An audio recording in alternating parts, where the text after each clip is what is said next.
मतदारांचा मतदानाचा हक्क अबाधित ठेवण्याचे कार्य निवडणूक आयोग व सरकार करीत आहे. अतिशय उंच, खोल आणि दुर्गम भागातील मतदारांपर्यंत नेता पुढारी पोहोचत नाहीत, पण शासकीय यंत्रणा नागरिकांना मतदानाचा अधिकार मिळवून देण्यासाठी जीवाची बाजी लावताना दिसते. खोल दरीतून वाट काढत, डोंगर दऱ्या पार करत, उंच चढण चढताना होणारी दमछाक याची पर्वा न करता शासकीय यंत्रणा तिथपर्यंत पोहोचली आहे.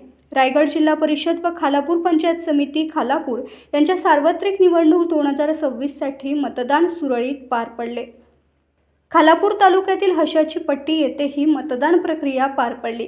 पण खालापूर तालुक्यातील हशाची पट्टी कुठे आहे याबाबत चौकशी केली तर अनेक जण कुठे आहे असा उलट प्रश्न उपस्थित करतील. हशाची पट्टी हे गाव जगप्रसिद्ध थंड हवेचे ठिकाण माथेरानजवळ समांतर असून अतिशय दुर्गम भागात आहे. येथे जाण्यासाठी खालापूर तालुक्यातून मार्ग तर नाहीच, शेजारील कर्जत तालुक्यात जाऊन जगप्रसिद्ध थंड हवेचे ठिकाण माथेरान येथे यावे लागते. माथेरानच्या एका टोकाला पोहोचल्यावर दुर्गम भागातील खोल दरी उतरून खालापूर तालुक्यातील हद्दीत हशाची पट्टी येथे यावे लागते. हे मतदान केंद्र विशेष लक्षवेधी ठरत आहे. भारतीय स्वातंत्र्याचा अमृत महोत्सव साजरा केल्यानंतर देखील आज दळणवळण साधन नाही. डिजिटल भारतातील मतदान केंद्रावर इंटरनेट सेवेचा नेहमीच खेळखंडोबा झालेला असतो. अशा ठिकाणी मतदान साहित्य व आपले वस्तीचे साहित्य पाठीवर डोक्यावर घेऊन हे अधिकारी ते कर्मचारी आपली सेवा बजावत आहेत. या मतदान केंद्रावर जाणाऱ्या सर्वांचे कौतुक आणि अभिनंदन केलेच पाहिजे. या दुर्गम भागात एकूण मतदार 226 आहेत. मतदान किती होते हा भाग वेगळा. भारताची लोकशाही आणि निवडणूक प्रक्रिया शेवटच्या मतदारापर्यंत पोहोचते एवढे नक्की.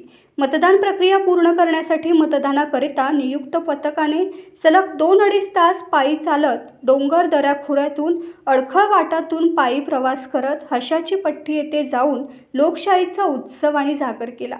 त्यामुळे लोकशाहीतील मतदारांच्या हक्काची मतदान प्रक्रिया पूर्णपणे यशस्वीरित्या पार पडली. क्षेत्रीय अधिकारी अक्षय अरविंद केंजळे, मतदान केंद्राध्यक्ष प्रशांत शिवाजी वाघमारे, मतदान अधिकारी गव्हाणे दत्तात्रय भाऊसाहेब, खरात धाऊ विठ्ठल, परशुराम बाळू सांबरी, शिपाई अनिकेत दत्तू जाधव, अतिश दामोदर गायकवाड, पोलीस कर्मचारी कार्तिक सांगळे, अंकुश उत्तमराव पोले, बूथ लेवल अधिकारी अशोक पांडुरंग येवले यांचा समावेश होता. दुर्गम भौगोलिक परिस्थिती, निसरड्या वाटा व चढउतारांचा सामना करीत या पथकाने आपली जबाबदारी पार पाडली.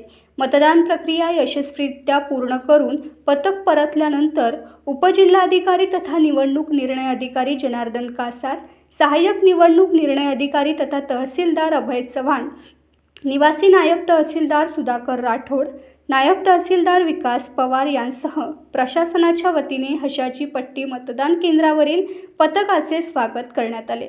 दुर्गम भागातील प्रत्येक मतदारापर्यंत पोहोचून मतदानाचा अधिकार अबाधित ठेवण्यासाठी निवडणूक प्रशासनाने घेतलेली ही मेहनत लोकशाहीप्रती असलेली बांधिलकी अधोरेखित करते. दुर्गम भागातील प्रत्येक मतदारापर्यंत पोहोचून मतदानाचा अधिकार अबाधित ठेवण्यासाठी निवडणूक प्रशासनाने घेतलेली ही मेहनत लोकशाहीप्रती असलेली बांधिलकी अधोरेखित करते. त्यामुळे सर्वांचेच कौतुक होत आहे. टाइम्स डिजिटलला लाईक करा, शेअर करा, सबस्क्राईब करा आणि बेल आयकॉन दाबायला विसरू नका. Times digital.